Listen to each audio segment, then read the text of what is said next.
Welcome to Private Stories, where people discover who they really are. My wife Laura and I had shared almost a decade together, 7 of those years as husband and wife. We were never a fairy tale couple, just two busy people juggling jobs, errands, and weekend obligations. Yet I believed we still made time for each other. Or at least I believed that until that Friday. The morning felt ordinary, almost boring. I woke before sunrise, brewed coffee, dressed quietly, and left for work while Laura was still curled under the blankets. Around midday, my phone buzzed with a message from my closest friend Marcus. His text was odd. "Are you coming tonight? She's going to be thrilled." I stared at the screen, confused. Coming to what? Laura had said nothing. I typed back asking what he meant. His reply came fast. "Relax. It's a surprise for her. Just show up at 8. Don't ruin it." That should have made me suspicious. Marcus was friendly with Laura, sure, but planning something secret for her felt out of character. Still, I brushed it off. Maybe it was one of those group plans where everyone knew except me. When I arrived home after work, the house was empty. A note lay on the counter in Laura's handwriting saying she was out with friends. No details, no time, nothing else. Strange, but I convinced myself she was preparing for whatever surprise awaited. That evening, I drove to the address Marcus had sent. It was a large modern house in an upscale neighborhood I had never visited before. Music pulsed through the walls, lights flickered inside, silhouettes moved behind the curtains. Through the windows, I saw people laughing, drinking, dancing. Not exactly the kind of gathering Laura usually enjoyed. I knocked. No answer. After waiting a moment, I opened the door and stepped inside. The air was heavy with alcohol, perfume, and something else, something chaotic. Colored lights spun across crowded rooms. Groups huddled in corners, speaking in low voices. Couples stood far too close to each other. This did not feel like a sweet surprise party. It felt wild, almost secretive. I scanned the room searching for Laura. Most faces were unfamiliar, yet a few people glanced at me with expressions I could not decipher, like they knew something I did not. Then I heard it. Her laugh. Not downstairs, but above me. My chest tightened instantly. Why would she be upstairs during her own celebration? I moved toward the staircase, each step heavier than the last.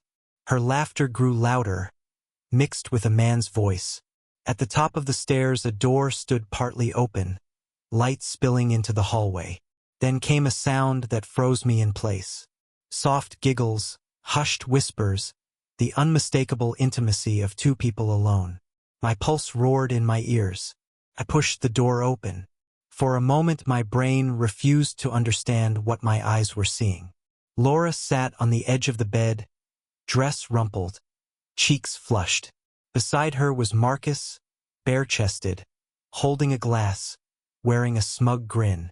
They both went rigid when they saw me. Her eyes widened, mouth opening without sound. "Daniel," she finally whispered, voice trembling. "What are you doing here?" My heart slammed against my ribs. "What am I doing here?" I repeated, my tone sharper than intended. "Marcus invited me. Said there was a surprise for you. Turns out I'm the surprise." Marcus leaned back as if this were an awkward misunderstanding. "Hey man, relax. It's not what you think." Those words hit like a physical blow. Not what I think. The messy bed, empty glasses, her refusal to meet my gaze, everything screamed the truth. "Then explain it," I said quietly, fists tightening. Laura stood, reaching toward me with shaking hands. "Daniel, please, it's not. Don't." I cut her off, stepping back. "Do not try to twist this." The music downstairs sounded distant, like another world entirely. My thoughts spiraled. My wife, my best friend. The betrayal felt suffocating. Finally she spoke, barely audible. "It was a mistake. We drank too much. It meant nothing." Marcus nodded eagerly. "Yeah, just a moment thing, no big deal." I laughed, a hollow sound even to my own ears. "No big deal. You're my wife," I said, voice rising. "And you?" I turned to him. We're supposed to be my brother. How long has this been happening? Laura's eyes darted to Marcus, panic obvious. Marcus simply shrugged. Does it matter? That answer burned more than anything else. Anger surged, yet instead of exploding, I did something neither of them expected. I smiled. You're right, I said calmly. It doesn't matter. Confusion crossed their faces as I turned and walked out, closing the door behind me. Laura called after me, desperation in her voice, but I kept moving. Down the stairs, through the crowd, past strangers staring curiously. Outside, cold night air hit my face like a slap. I stood there under the dark sky, emotions crashing together. Rage, grief, disbelief. One thought cut through all the noise. This was not finished. Not even close. I remained on the sidewalk for a long time, trying to slow my breathing. Images from that room replayed again and again, branding themselves into my memory. But I could not fall apart yet. I needed answers. I pulled out my phone and reread Marcus's message, now twisted into something cruel. Before I could spiral further, the front door creaked open behind me. Daniel? Laura called softly, as if afraid I might disappear. Please, we need to talk. I did not turn around. Talk about what? I asked coldly. About how you were upstairs with him while I walked into a house full of strangers. She stepped closer. It isn't what you think, she said, voice shaking. We weren't. I spun to face her. Mascara streaked her cheeks, eyes swollen from crying, hair disheveled. For a fraction of a second I felt pity. Then I remembered why. Do not lie, I said. I saw enough. How long? She stared at the ground. It was just once. A bitter laugh escaped me. You were far too comfortable for this to be once. Silence. That silence told me everything. Tell me the truth, I said quietly. Her voice dropped to almost nothing. A few months. Those words felt like a punch to the gut. Months of lies while I worked late, planned our future, trusted both of them. And you let me come here tonight knowing he invited me. Her eyes met mine, filled with fear. I didn't know he asked you, she insisted. I thought you were working late like always. I did not know whether to believe her. Every sentence sounded hollow. What is this party really? I asked. She hesitated, glancing back toward the house. It was his idea, she admitted. He said it would be fun. A surprise. My stomach turned. Had he planned for me to walk in on them? Go back inside, I said finally. I need time to think.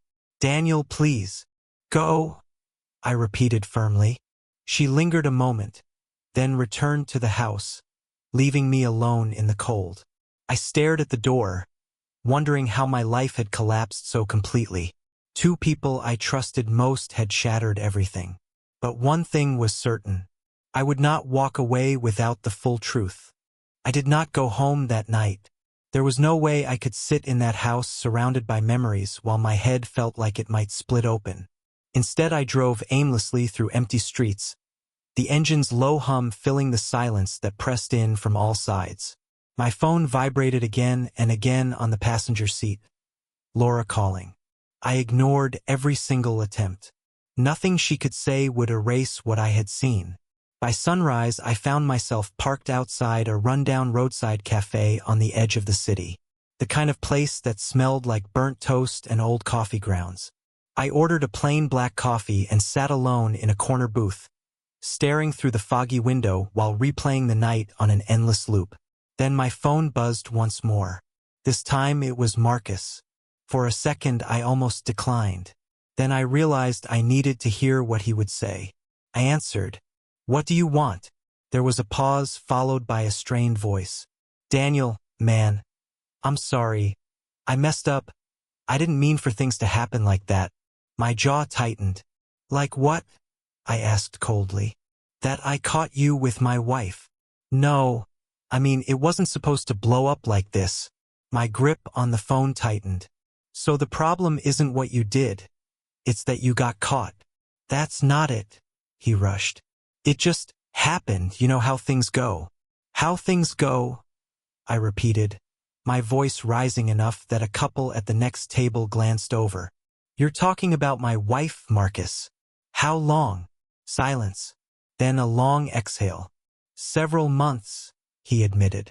It started after that cookout at your place. Remember, we stayed late cleaning up, we talked, one thing led to another. My fist slammed onto the table, rattling the cup. I remembered that night perfectly. Laura laughing at his dumb jokes while I stacked plates. I had trusted them completely. And the party? I asked through clenched teeth. That was your idea too. I didn't expect you to show, he said quickly. She told me you'd be working late.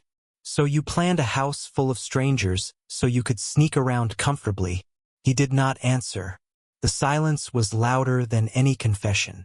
I ended the call without another word. My hand trembled as I lowered the phone. The betrayal was bigger than one drunken mistake. It was calculated, sustained, deliberate. I sat there staring into my empty cup, trying to figure out what to do next. Then something he said stuck in my mind, the cookout. If it began there, maybe I had missed other signs. I opened my phone and scrolled through old photos. Eventually, I found a group picture from that night. Everyone smiling, drinks raised, summer evening glowing behind us. But in the corner of the frame, barely noticeable, Laura and Marcus stood just a little too close. Their eyes locked in a way that suggested a private conversation no one else could hear. How had I missed that? It was subtle but unmistakable once you saw it. Not a moment of chance. A beginning. My stomach churned. This had been growing under my nose for months. I dropped the phone onto the table. That was enough. I needed to confront Laura again, and this time I would not accept half answers. I paid and left, the morning light painfully bright after the sleepless night. When I arrived home, her car sat in the driveway. The house looked normal from the outside. Inside it felt hollow. I opened the door slowly. The familiar scent of coffee drifted from the kitchen. She was there. Laura sat at the table, hands wrapped around a mug, staring blankly toward the window. Her hair was tangled, eyes swollen from crying. She looked fragile. I felt nothing. She looked up when she heard me. "Daniel," she whispered. "You came back." I tossed my keys onto the counter. "We need to talk." She nodded without meeting my eyes. "I know. I'm so sorry." "Sorry for what exactly?" I asked sharply. "For betraying me for months or just for getting caught?" Her head snapped up, anger flickering through her tears. "You don't understand," she said defensively.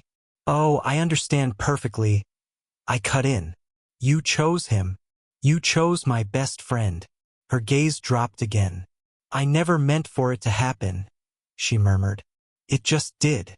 "Stop saying that," I snapped. "Nothing just happens for 6 months." Tears spilled down her cheeks.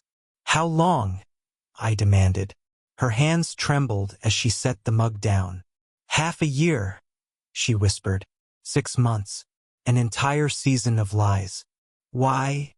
I asked, voice cracking despite my effort to stay composed. "Why would you do this to us?" She shook her head, sobbing harder. "I felt alone. You were always working." Marcus listened. Her words hit like another blow. "So your solution was to destroy everything we built. You could have talked to me." Instead, she covered her face, crying silently. For a moment, the only sound in the room was her breathing. Then she said something that made my skin go cold. "I still love you." A bitter laugh escaped me. "You don't betray someone you love." She stood abruptly, chair scraping loudly. "I made a mistake," she cried. "But I want to fix this, I want us." I shook my head slowly. "You think this can be repaired?" Silence answered. "I need space," I said finally. "Do not call me. Do not text me. Daniel, please."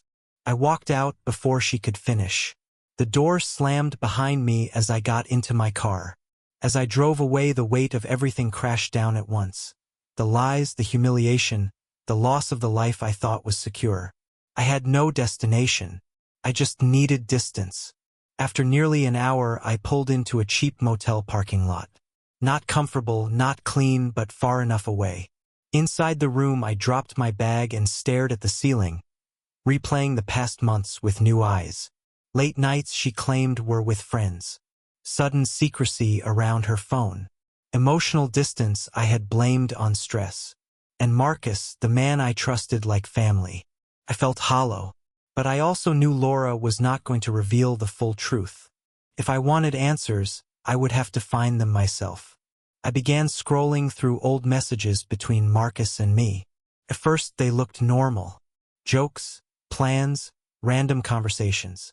Now they felt rehearsed, calculated. Then I remembered something important. We had shared a cloud folder for years, photos from trips, videos, random files. If anything existed, it might be there. My heart pounded as I opened it. Most files were harmless. Fishing photos, camping clips, stupid memes. Then I saw a folder labeled miscellaneous. Something about it made my stomach tighten. Inside were ordinary pictures at first. His dog, sunsets, food. Then I found one of Laura. She sat on a couch I did not recognize, wearing a dress I had never seen. The way she looked at the camera was intimate, almost tender. Not the expression someone gives a friend. I kept scrolling. More photos. A screenshot of a message from her. "I can't wait to see you tonight, Redheart." Another picture of the two of them together in what looked like a hotel room. And then a video. My thumb hovered over the screen before pressing play. Marcus was filming himself in a car. "On my way to see my favorite girl," he said with a laugh. The camera shifted to the passenger seat. Laura sat beside him, smiling, leaning in to kiss his cheek. "Don't be late this time," she teased. I threw the phone onto the bed as anger flooded through me. This was not an impulsive affair. It was a full relationship. And they had documented it like it was something to celebrate. They had not only betrayed me, they had made a fool of me. I paced the room, fists clenched, every instinct screaming to drive to his house and confront him physically. But violence would not give me closure. If I wanted real control, I needed evidence. I went back to the bed and began saving everything: screenshots, downloads, copies. Cold, undeniable proof. Once finished, I stared at the collection of files. There was one more thing I had to do. Marcus thought he could manipulate everything. He had no idea how far I was willing to go for the truth. I grabbed my keys. It was time to pay him a visit. And this time I would not leave without answers. By the time I reached Marcus's neighborhood, the sun was sinking low, staining the sky a deep copper red. His truck sat in the driveway like it always had, a familiar sight that now made my stomach twist. How many times had we loaded gear into that truck for road trips, fishing weekends, celebrations? Now it felt like a monument to everything that had been fake. I stayed in the car for a minute, hands gripping the steering wheel, forcing myself to stay calm. I was not here to fight. I was here for the truth. I stepped out and walked up the driveway, each footstep echoing louder than it should. When I rang the bell, my pulse hammered in my ears. After a few seconds, the door opened. Marcus stood there in jeans and a t-shirt, a beer in his hand. Surprise flashed across his face, quickly replaced by guilt. "Daniel," he said, attempting a casual tone that failed miserably. "What's going on?" I stared at him without answering. "We need to talk." He stepped aside immediately. "Yeah, sure, come in." I walked into the living room I had sat in countless times before. The same couch, the same television, magazines scattered on the coffee table. Everything looked ordinary. That made it worse. He sat down, setting his beer aside, motioning for me to take the chair opposite him. "So, what's up?" I leaned forward, locking my eyes on his. "Do not pretend you don't know." His face drained of color. "Daniel, if this is about..." "It is about Laura," I cut in. "And about you sleeping with my wife for 6 months while pretending to be my friend." His composure cracked. "Look, it's complicated. he muttered. Oh, it is not complicated. I shot back. You invited me to that house, remember? You set the stage thinking I would never find out. He raised his hands defensively. I did not expect you to show up, okay? She said you would be working. I let out a humorless laugh. So the only mistake was that your timing failed. He shifted uncomfortably. I know I messed up.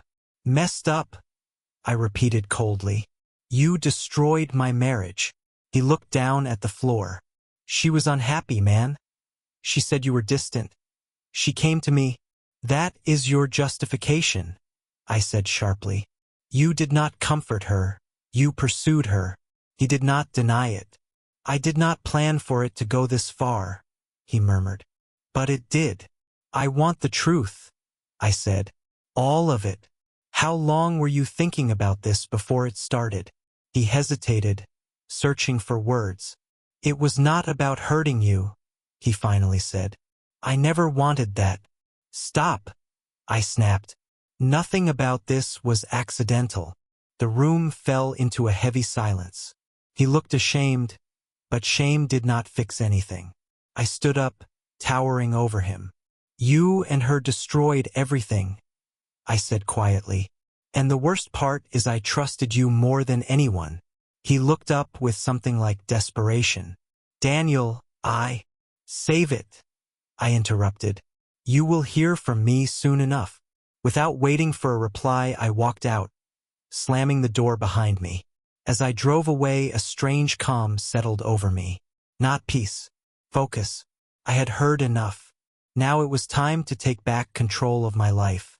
Over the next several days, I moved with deliberate precision. I gathered every piece of evidence. Messages, photos, videos, and secured copies in multiple places. If either of them tried to twist the story, I would be ready. Then I contacted a lawyer, not only about ending the marriage, but about protecting myself financially. Laura had no idea I had already separated our accounts or redirected my income. When I returned to the house to confront her again, it felt like stepping onto a stage where I already knew every line. She sat on the couch, eyes swollen from crying. Hope flickered across her face when she saw me. Daniel, I'm glad you came back. Can we talk? I set my bag down, crossing my arms. Talk about fixing things, I said flatly. You do not get to fix this. Her shoulders trembled. I know I hurt you, but I still love you. We can work through this. I looked at her, the woman I had shared years with, and felt nothing but emptiness. Love does not look like betrayal, I replied. If you loved me, you would not have done this with him. She broke down again. I was scared to tell you I was unhappy, so you humiliated me instead, I said. Silence filled the room. Finally, I spoke the words that ended everything. I am filing for divorce. Her head jerked up in shock. No, please. We can go to counseling. I will do anything. It is too late, I said quietly. You made your choice. Now I am making mine. She reached toward me, but I stepped back. I will be staying elsewhere until this is finalized. Her sobbing echoed behind me as I walked away. This time I did not hesitate or look back. There was nothing left in that house for me. Driving away, I felt an unfamiliar sensation. Relief. Not the ending I had imagined for my marriage, but the beginning of something new. The following weeks blurred together. Legal meetings, paperwork, long nights of reflection. Laura tried repeatedly to contact me. Calls, messages, even showing up unannounced. I ignored them all. The lawyer assured me everything was proceeding in my favor, especially with the evidence I had collected. Marcus disappeared from social circles, keeping a low profile. Rumors spread quickly. His reputation collapsed. Eventually, I decided I needed closure. I sat at my laptop and composed a single message, attaching the evidence. I did not send it to everyone, only to a small group who deserved the truth, including Marcus's fiancée. Yes, he had been engaged the entire time. The hypocrisy was staggering. The message was calm, factual, undeniable. When I pressed send, a weight I had been carrying for months lifted instantly. The fallout came quickly. His fiancée left him. Laura moved out once the divorce was finalized. I kept almost nothing from our shared life. I did not want reminders. For the first time in a long while I felt free. I reconnected with old friends, picked up hobbies I had abandoned, focused on new opportunities at work. Life was not perfect, but it was mine again. One afternoon in a quiet cafe, an older man struck up a conversation. Before leaving, he said something simple that stayed with me. Pain is unavoidable. Suffering is a choice. Grow from it. That is exactly what I did. The scars remained, but they became proof of resilience rather than weakness. As for Laura and Marcus, I later heard they eventually drifted apart. Whatever they thought they had could not survive the consequences. But that was no longer my concern. They were just a closed chapter. The future was uncertain, yes, but it was also wide open. And for the first time in years, that felt like enough. Thank you for watching this video to the end. Visit our channel for interesting and intriguing stories.